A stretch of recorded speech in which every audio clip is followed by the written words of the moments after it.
3 নম্বর অঙ্ক বলছে যদি এক্স প্লাস 1/x সমান √3 হয় তবে x Q plus 1/x Q এর মান কত হবে।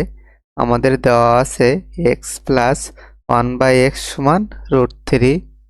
আমাদেরকে x Q plus 1/x Q এর মান বের করতে হবে।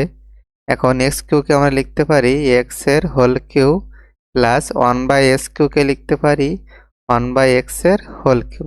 এখন আমরা a cube plus b cube এর সূত্র অর্থাৎ এ প্লাস বি এর whole cube minus 3ab into a plus B.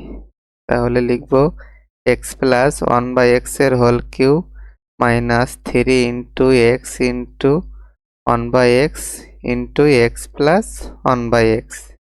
এখানে এক্স এক্স কাটা যাবে। এক্স প্লাস 1/x এর মান আমাদের দেওয়া আছে √3। তাহলে √3 এর whole cube minus 3 into x plus 1/x এর মান √3। এখন √3 কে হোল কিউ করলে আমরা পাবো 3√3 মাইনাস 3 এর সাথে √3 গুণ করলে 3√3। 3√3 থেকে 3√3 বিয়োগ দিলে আমরা বিয়োগফল পাবো 0। সুতরাং x Q plus 1/x Q এর মান হবে 0।